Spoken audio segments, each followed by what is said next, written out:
Yeah, so life in Assam. So I'll tell you from beginning. I belong to a place called Nomati. It's a village. It's a backward village in a very small subdivision of Assam. So I am probably the first girl from this village to have gone to the national capital and who has got her education from there. And I was also the ever highest topper during my school time and during my college time of this district.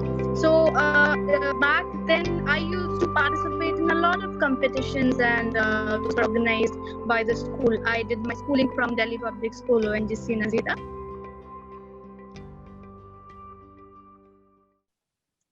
So, hello everyone, we are back with another episode of Women's of Mitti Ke Rang. This is the series Northeast. I'm your host Abhishek Kumar. Today we have Sheikh Raisha Tabassum from the beautiful valley of Assam. She is the founder of Al Jaffa Foundation. Al Jaffa Foundation aims to connect local educated youth in various parts of the country to make global change, also work with some UN projects. Hi ma'am, how are you? Thank you, Abhishek, for inviting me today to this podcast. I'm really blessed. I'm really well. How are you? I'm good ma'am. I'm very excited to interview you ma'am.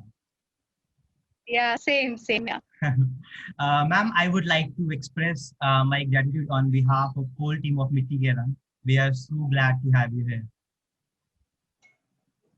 Thank you so much. And I, on behalf of Al Jaffa Foundation, we thank Mitti Ke Rang and best wishes for the future endeavors.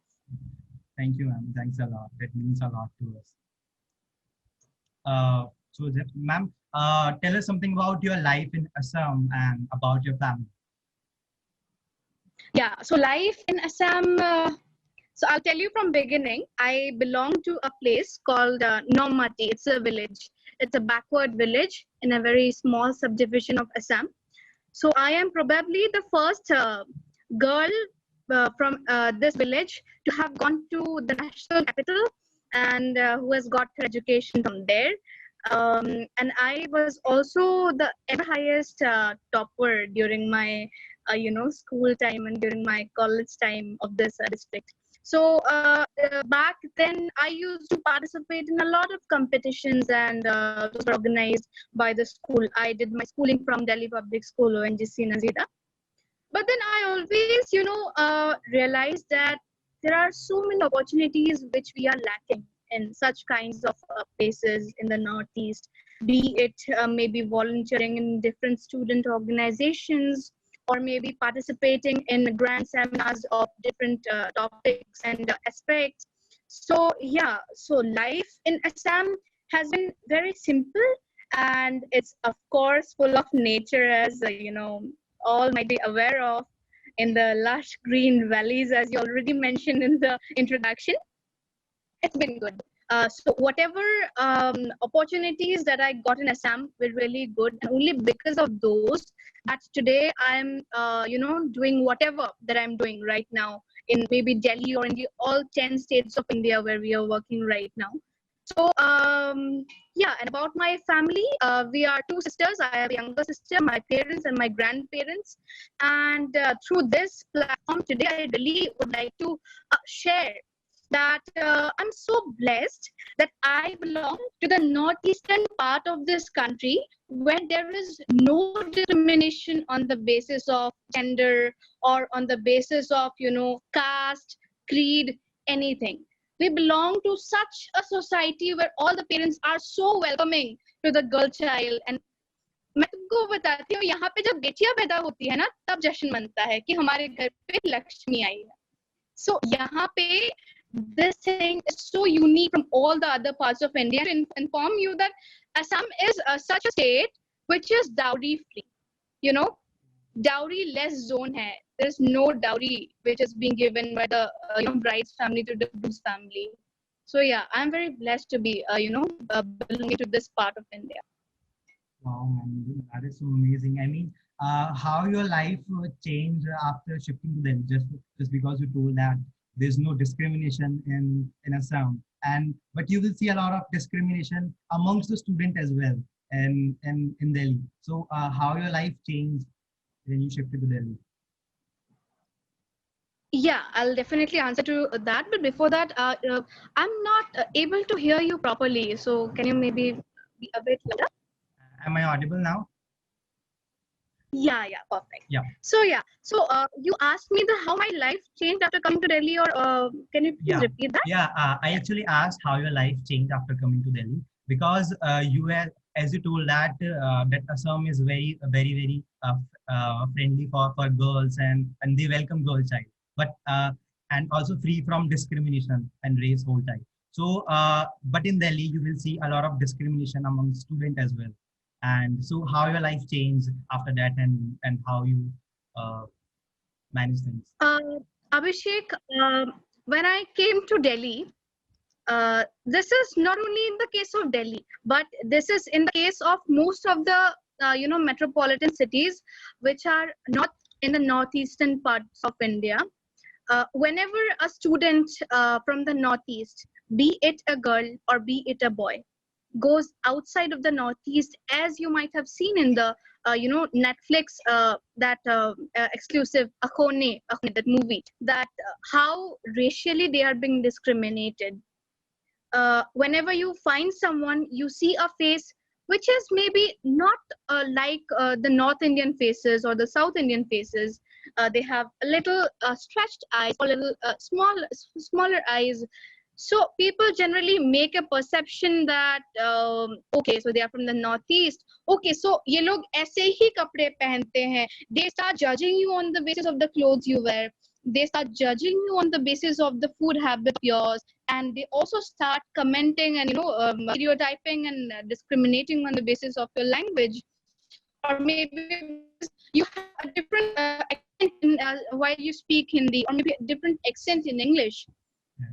So all these kind of narrow mindsets are present in all the parts of India, and that is really something where we should be vocal about right now, and so that not even a single student or a single person from northeast is discriminated in his or her own motherland, India.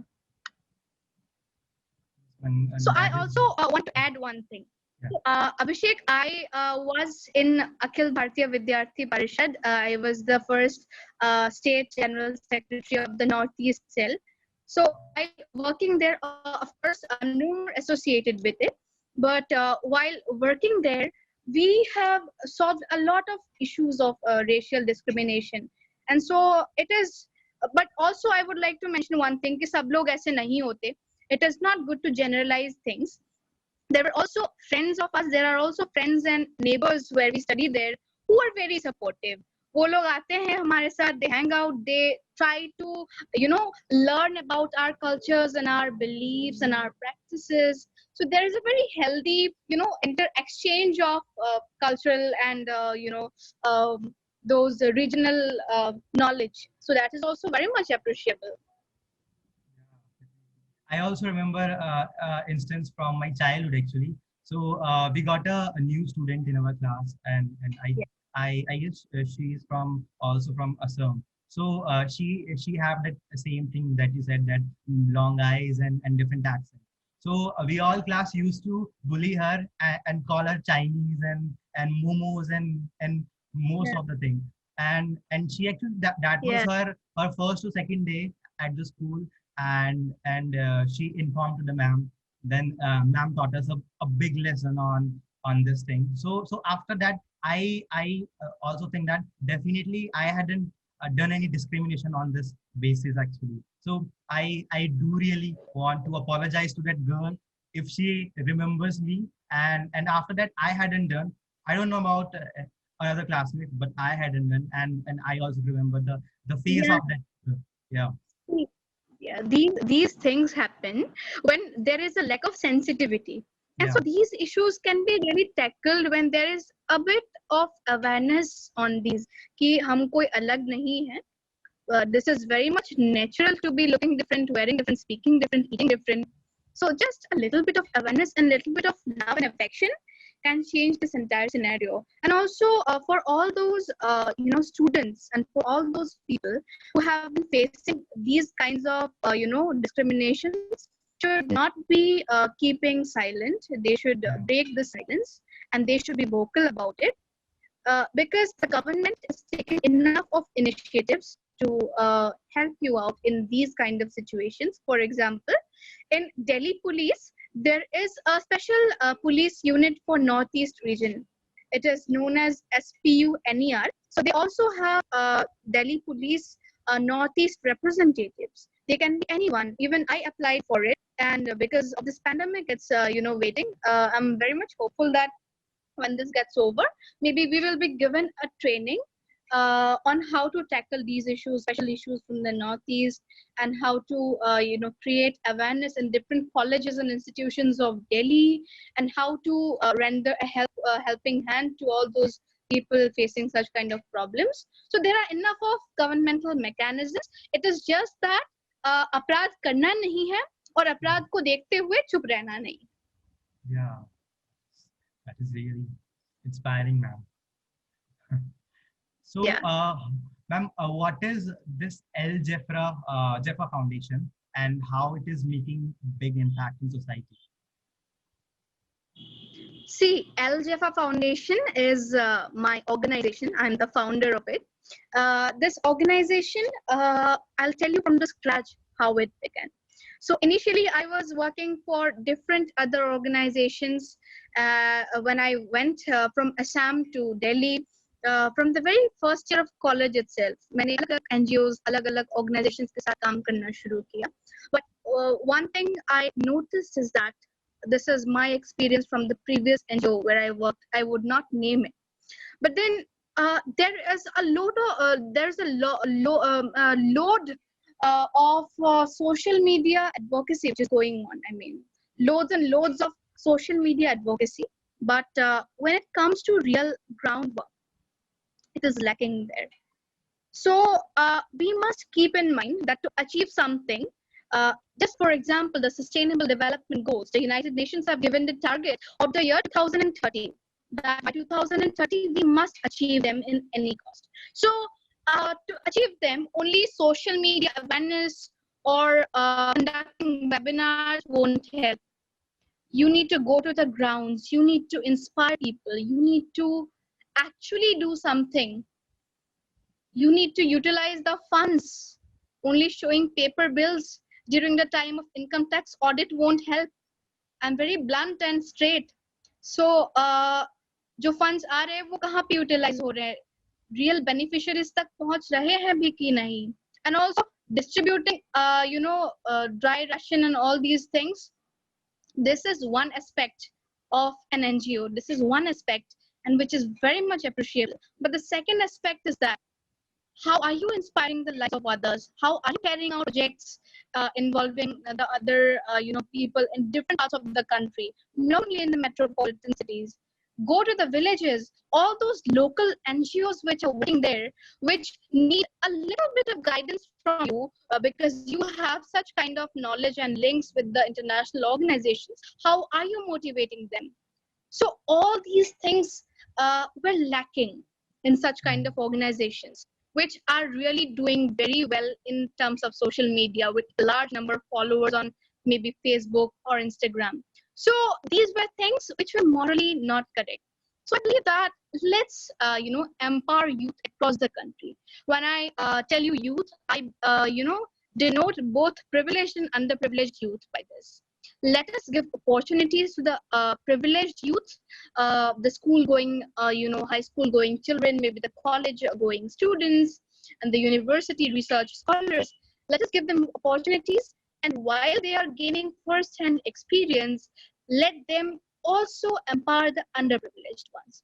So every project that Al Jaffa Foundation is taking right now is bridging that gap between the privileged India and the underprivileged India. So right now we have 10 teams working across 10 states in India, be it Haryana, UP, Delhi, Rajasthan, Assam, or the northeastern states, or West Bengal, Orissa, you name any, be it Maharashtra, be it Andhra Pradesh.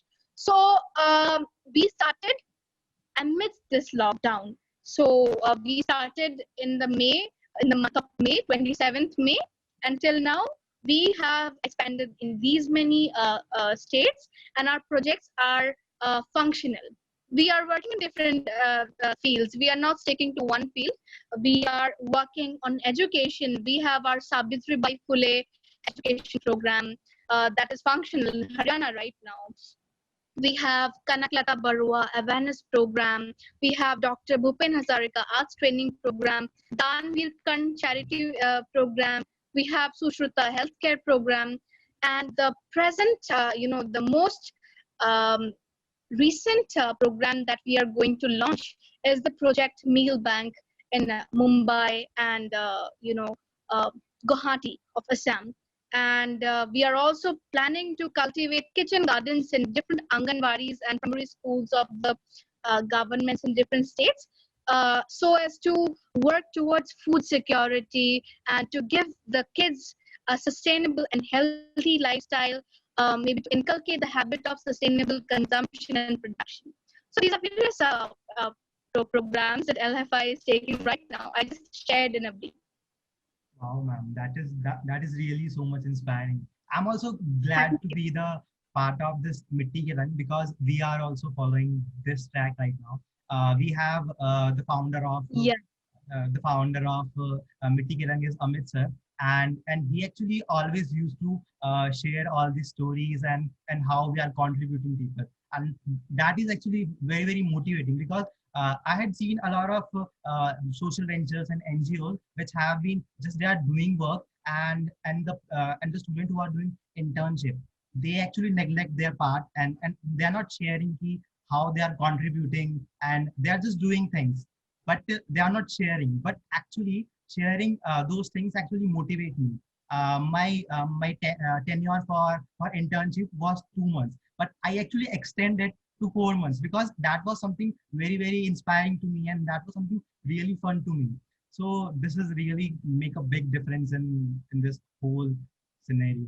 Yeah, so see, Abhishek, Yeah. transparency is the most important thing in any organization, Yes, be it a ma'am. government office, private school, or maybe an NGO. When there's no transparency and the person is extracting your labor, so nobody wishes to continue there, right? So this Yeah, is same for all. yeah, definitely, ma'am. So, ma'am, tell us about your upcoming project, which is, as you told us, about meal bank project. Yeah. Yeah.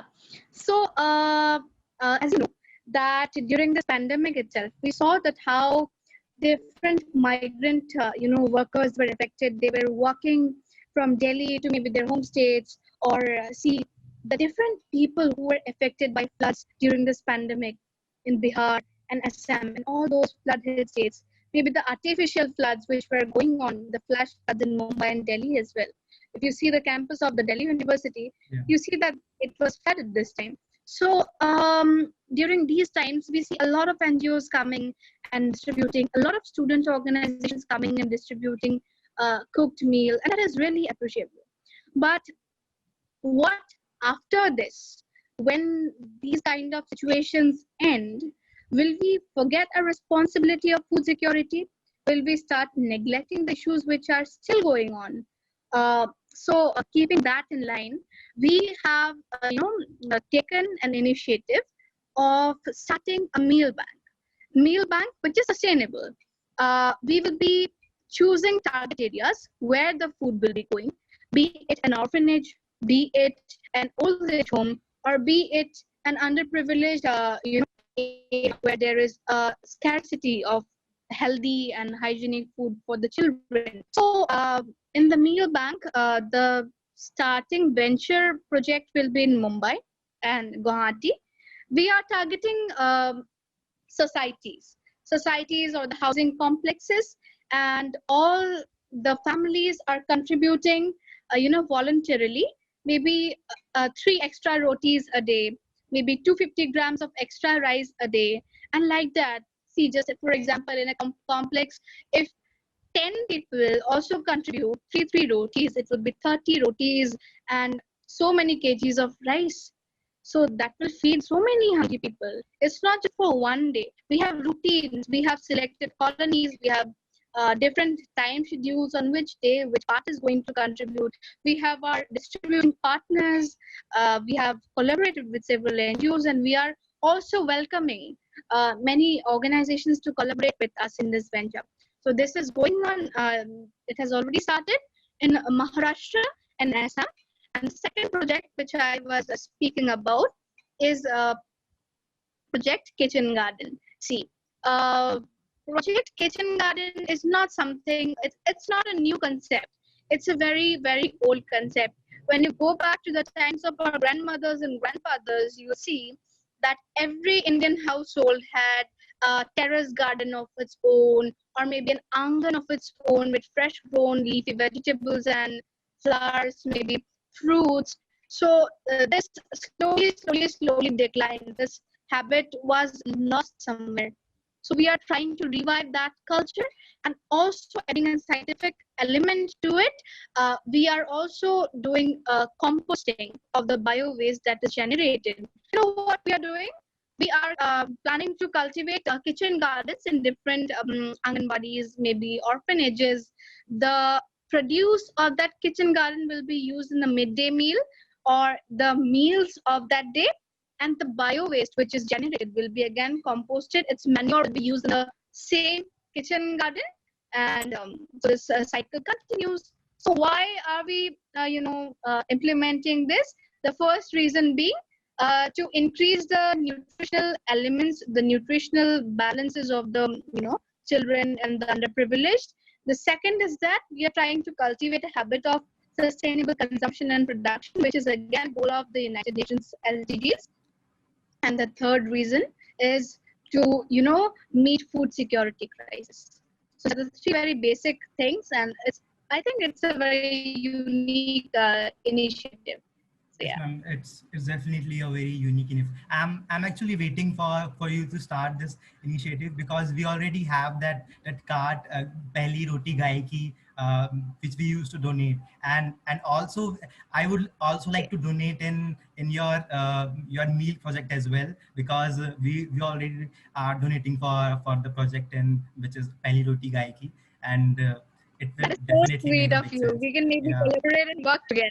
Yeah, definitely, ma'am, definitely. And also for this kitchen garden project as well, I also have terrace garden, just you quoted. My mother Okay, also, great. yeah, my mother also love plants, and she actually love tulsi very much, because Okay.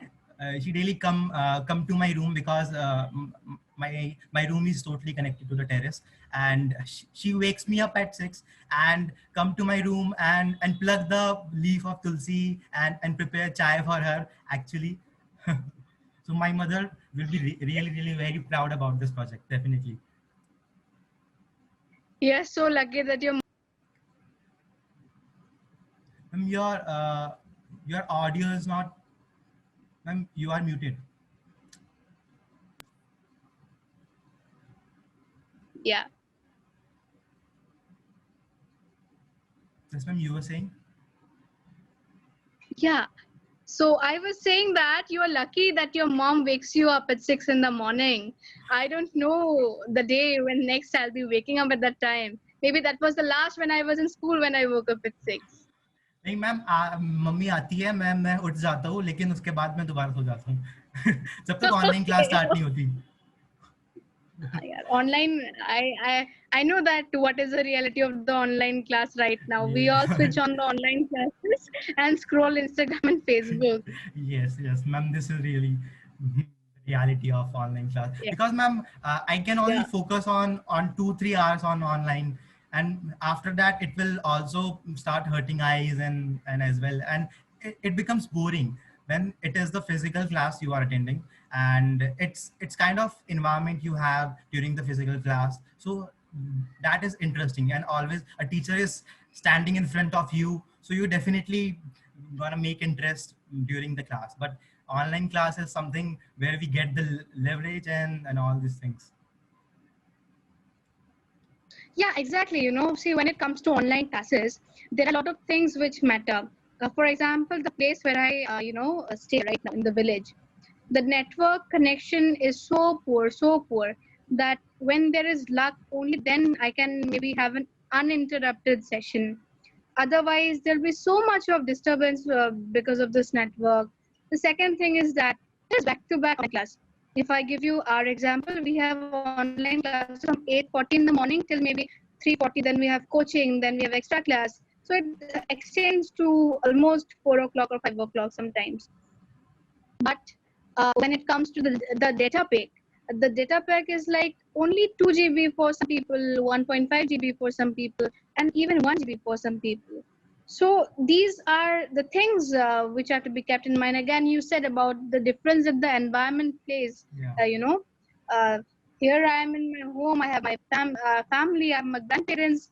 They, come to talk to me, and I'll have to tell them, Daddy, मेरा online class चल रहा है. I'll talk to you after this. But she doesn't understand what online class is. She thinks that I'm busy with my phone. So all these things, affect the study and the learning process. But we have no other option right now. Students can't go to colleges right now because the cases are again, increasing. Let's see how long this pandemic will go on. Yes, this is all the situation that we all are facing these days. Yeah, exactly. So, ma'am, I was just scrolling your foundation page, so I came to know about your project Sakhi. So, what is this project Sakhi? See, okay, so you might have got that post in my personal account. Yeah. So last year, when I came back from college, so I did an internship with the district administration, Dibrugarh, under the guidance of Shri Pallab Gopal Jha, IAS. He is the Deputy Commissioner and District Magistrate of Dibrugarh.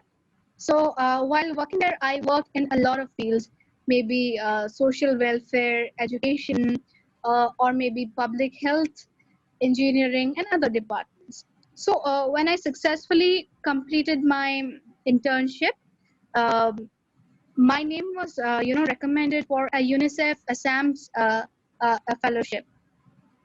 I was lucky enough to be working with UNICEF Assam under the guidance of Shwetangana Bhuya ma'am. She's the divisional WASH consultant.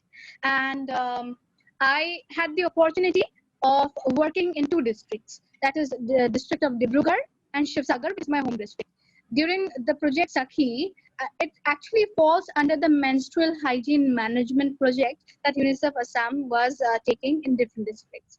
So while working with UNICEF, my responsibility was to do the research, primary research, and the documentation of this mega initiative of UNICEF Assam for these two districts. So the project Sakhi basically is, under this project Sakhi, a lot of sanitary napkin vending machines were installed in all the major schools in the districts, and also sanitary pad incinerators were installed in the campuses, and a lot of awareness workshops, not just talks, workshops were organized involving several local NGOs and stakeholders in different departments. Each of the government department present in the district celebrated this menstrual hygiene management week, and everyone literally worked really hard, hard to disseminate information on these, because Assam has a lot of tribal areas. Assam has a lot of adivasi areas. It has a lot of backward areas too. So information dissemination was a great aspect in which UNICEF Assam played a great role. So it is that project where I worked. Wow, ma'am, your whole journey is so much inspiring. I mean, you become the biggest inspiration to me. Everything you are doing is really very, very good, ma'am. See, I have a lot more to do. It is just a beginning. And yes, we, always inspire each other, right? Yeah. We always inspire each other. I never had a role model in my life. I always, saw my maybe past self as my inspiration, or maybe Wow. the future self which I imagine as my inspiration, or maybe a project as my inspiration that I'll have to, achieve that, and I'll have to inspire more people. So this is how things should be. Hero worshipping is something which I don't believe. but then inspiring each other, empowering each other. The main motto of Welfare Foundation is that envisioning empowerment. While you are empowering yourself, your responsibility is to empower Empower three others. people around you, Yeah, wow. right? Yeah, So yeah, definitely, ma'am. I'm glad that you're inspired. That really means a lot. Definitely, ma'am. So, ma'am, what will be the challenges that you think is that country will go through after this pandemic, and how we should contribute in these challenges? When you told about us that meal bank project, so what are the other challenges that you think country will go through? See, the first major challenge which the country will face is, which the country is facing, in fact, is of recession, is of Yeah, the devastated and shattered economy. I will not blame the government here. There's no point in blaming any government or any office or any political party for this, because no political party could have stopped the pandemic. No government could have stopped the dangers of this COVID pandemic, or maybe the outcomes of this. So during any epidemic or the pandemic in the world history, also, if you look back, the economy is devastated after all such kind of happenings. So this is a major challenge which all of us will have to be united for and work together, because a lot of people have already lost their jobs. A lot of unskilled laborers, people in the unorganized sector, have lost their livelihood. Along with livelihood, a lot of people in the organized sector as well are working from home. They're multitasking. Look at the lives of the women.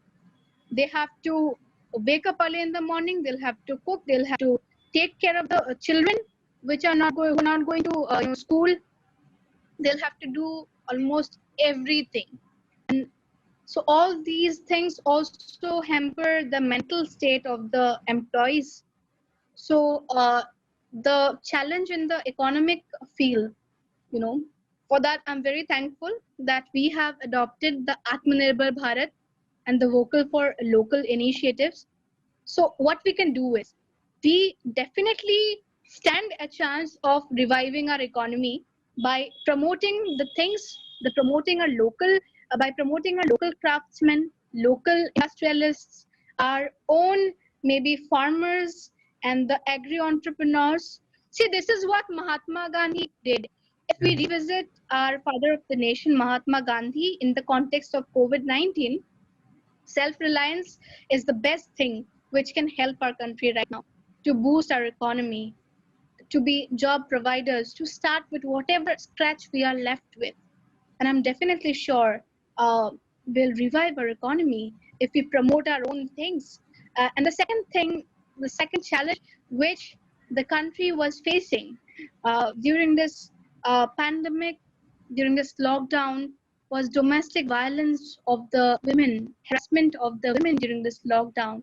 If I speak about that, Abhishek, I'll be ashamed to tell you that almost, as the statistics say, almost 40% of women in the country were harassed mentally, physically, sexually, and emotionally during this pandemic. They were harassed by their intimate partners because crimes have been reported. They have been seeking help from the helplines, and the NGOs, the government officials who are working in this sector. This is the second thing. The third thing, which was very concerning during this, pandemic, was the challenge that the women were facing in terms of abortion during the cases of pregnancies. See, it's very natural to get pregnant. It's very natural for that. But they missed the chance to maybe terminate the unwanted fetus, the unwanted child or baby during this pandemic because of the denied health services during this emergency situation. So I don't remember the statistics exactly, but a major chunk of the cases which are generally aborted every year did not get aborted this year. So what does it mean? That they had to forcefully carry that baby, or they had to go for oral contraceptions after few months of pregnancies, which again, what it helps, it hampers the health and the physique of the women who is carrying that fetus. So this is the third most horrifying thing which happened to the women of our country this time. And coming to the fourth important thing, of course, the mental health, Abhishek. Mental health, it was affected very gravely during this pandemic, and it is lately that mental health issues have been, started getting attention. So there are all these issues, and of course, apart from this pandemic, the annual floods that come in India every year, be it in the state of Bihar or be it in the state of Assam, combined with the pandemic, the situations have been really, really horrifying. And apart from that, there were certain issues, Abhishek. Since I'm speaking in the Northeast Speakers series, I would definitely love to mention them. The Bagjan gas tragedy. If you know, Bagjan has been burning for the past 1.5 or 2 months because of oil leak in the, that rig of Oil India Limited in Bagjan, near the Reserve in Assam. So a lot of people have lost their livelihood. A lot of people have lost their homes. Maybe a few employees who were working on the ground have even lost their lives. So a lot of flora and fauna have been lost. So all these issues have taken a great toll on the environment as well. And the most important environmental crisis that the country is going to face right now is of the plastic pandemic, which will happen after this COVID-19 pandemic. Why I'm saying this is because the three-ply masks, the blue, light blue three-ply masks that people have recently started wearing, no doubt that they are cheap, they are easily available and accessible, so the people can spend maybe lesser amount of money and go for them. Or maybe a lot of NGOs have also been distributing all those three-ply blue masks. Even I did, unknowingly, even I distributed them. I agree, I accept. What happens is that thing is very, very harmful, just like a plastic bottle. It takes millions of years to decompose and, to leave, to, vanish its presence from the environment. That is really very harmful to the nature. It harms the soil. Apart from it, it also harms the marine lives. So these masks, a lot of in the foreign countries, a lot of masks have been found choking the water animals, the whales, the big fishes, the small tiny fishes. So a lot of marine life have been affected due to this mask. And the another crisis in terms of environment, in terms of climate action, is again that during this pandemic, a lot of increase has been there in the usage of water. People have started washing their hands frequently, maybe after every 20 minutes or after every half an hour or 1 hour. So are we also thinking of an alternative, or how to channelize that water back to the earth? I don't think so that we are going for any kind of alternative for that. So what will happen? See, as you know, that only maybe 0. Some percent, 0.1% or 1 point some percent of the water, of the total 71% of the water which is present in this earth is available for fresh consumption, or for healthy consumption of human beings. So out of that, also, even if we use so much of proportionate, we increase so much of proportions of water use, how are we going to pay back? How are we going to compensate that use? So these all issues are to be dealt with, right? Yeah, definitely, ma'am. So, as you told us about the district which has been burning. We are not. Hello, ma'am.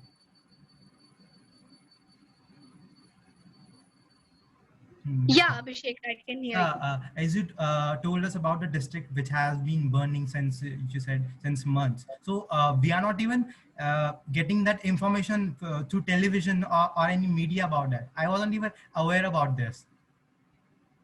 So I was See, just Abhishek, yeah uh, yeah, if you go to our organization's page on Instagram, that is Elzefa Foundation, you will see an Instagram video, IGTV video that I exclusively made, and I mentioned there that how the mainstream media always closes its eyes to the issues of the Northeast, be it the annual floods, be it the Bagjan gas tragedy. We all have studied about Bhopal gas tragedy, yeah right?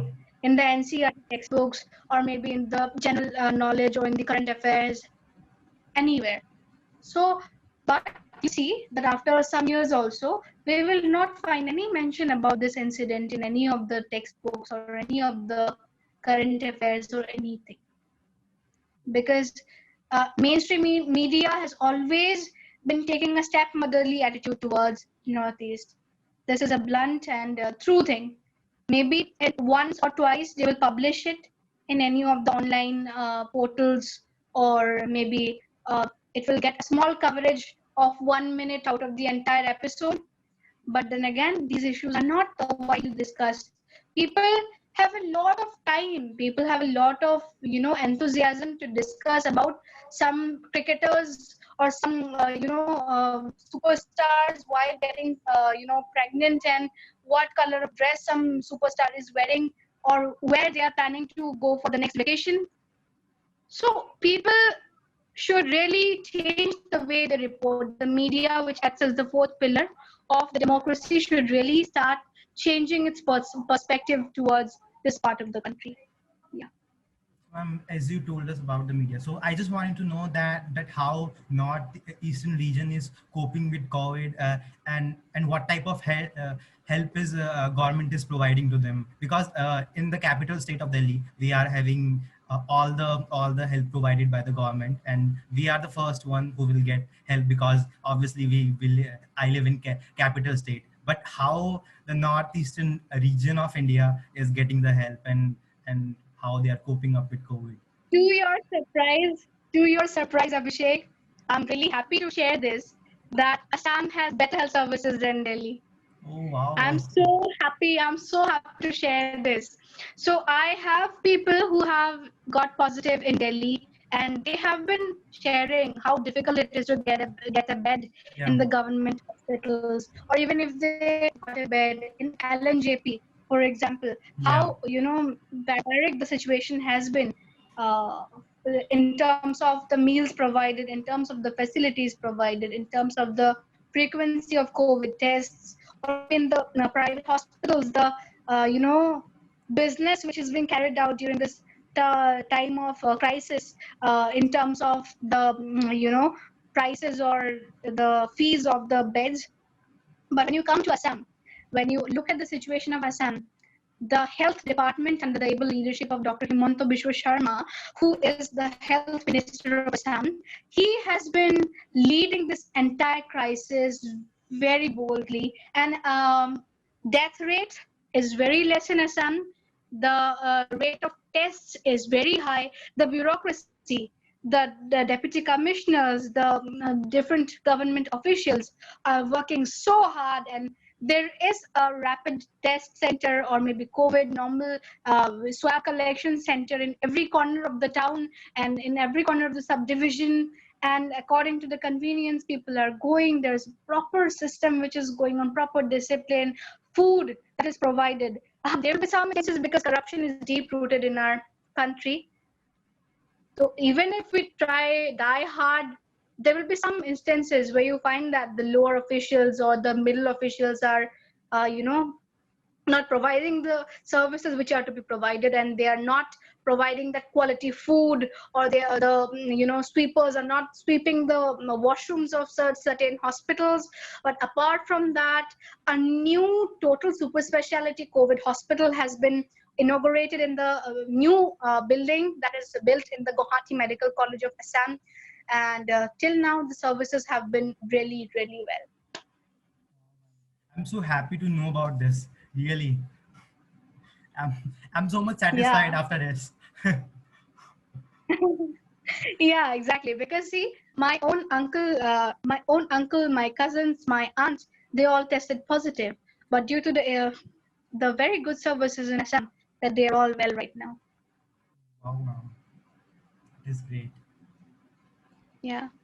So, ma'am, what is the message that you want to give to the youth? And this is my personal questions to you. What are the opportunities that you gave to students from your foundation?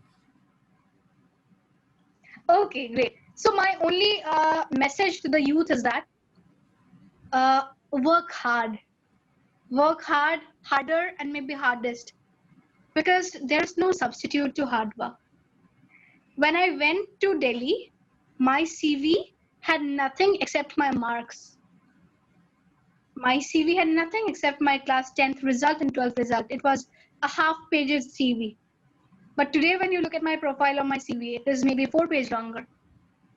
That has only been possible because I have always maintained a balance between my studies, my co-curriculars, my social work, and also my aim.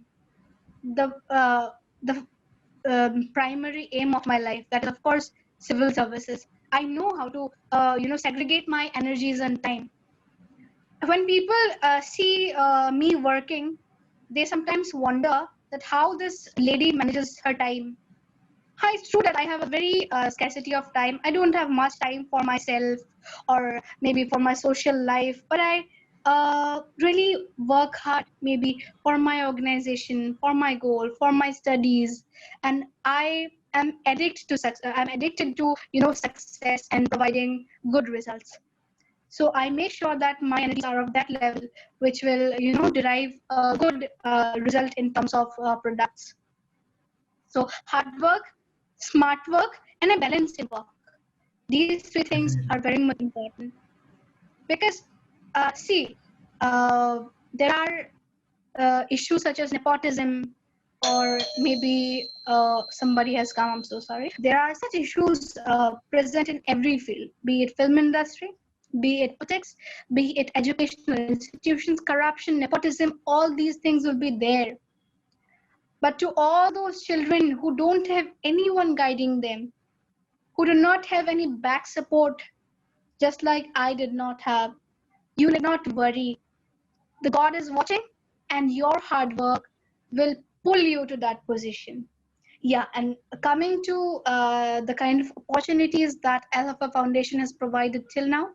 So we have provided research and development opportunities. We have provided different kind of internships. We are even planning to provide them, first-hand experience of working with the member of parliaments or member of legislative assemblies or entrepreneurs in different fields, maybe with doctors or paralegal, volunteers with different lawyers.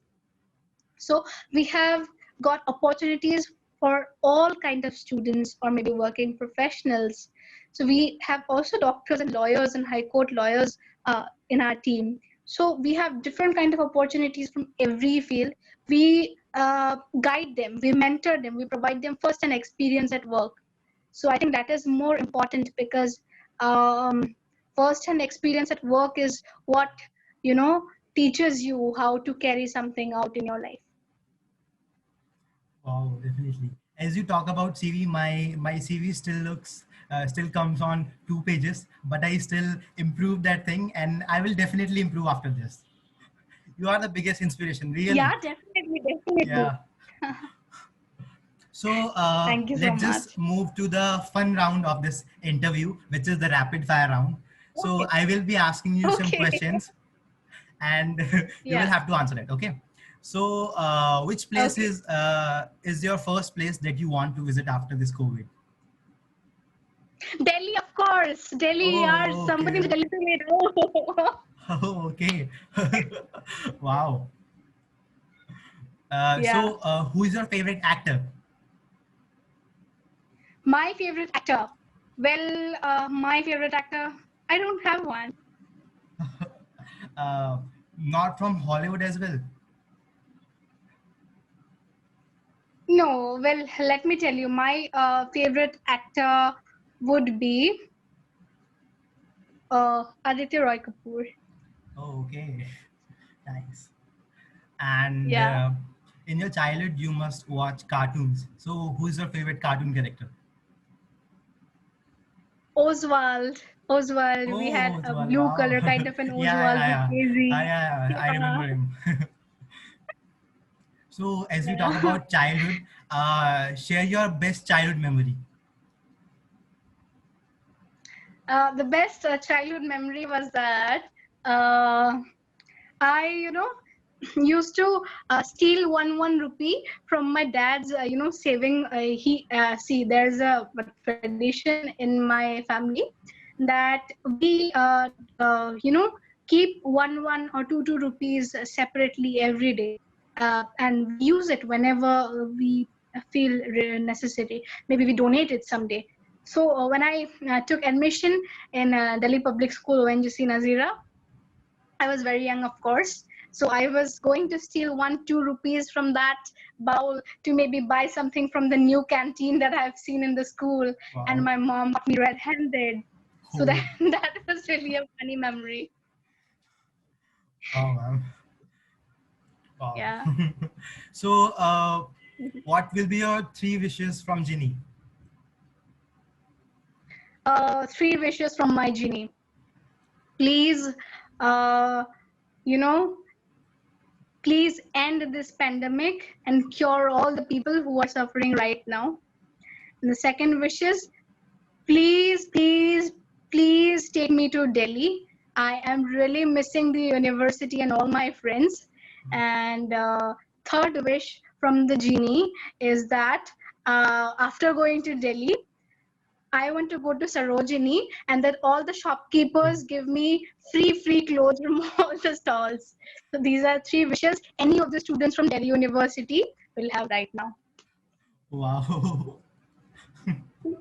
Sarojini part is best. That is the wish of every girl. Seriously, my sister Yeah. also used to take me Sarojini Nagar, and I was kind of bored because she was searching the things, and I was like watching her because Sarojini Nagar में खाली लड़कियों के कपड़े मिलते हैं.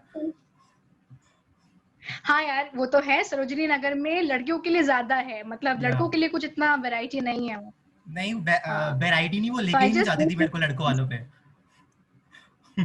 okay okay okay So yeah moving on to our last question. So which is your favorite web series or movie? my favorite web series is Give Me Four More Shots Please. Oh, nice, nice. Wow, ma'am. Yeah, I love that. So, ma'am, it was great, very, very great interviewing you. You become my biggest inspiration from today, definitely, ma'am. So, I would like to thank you again for your wonderful words and message to the youth.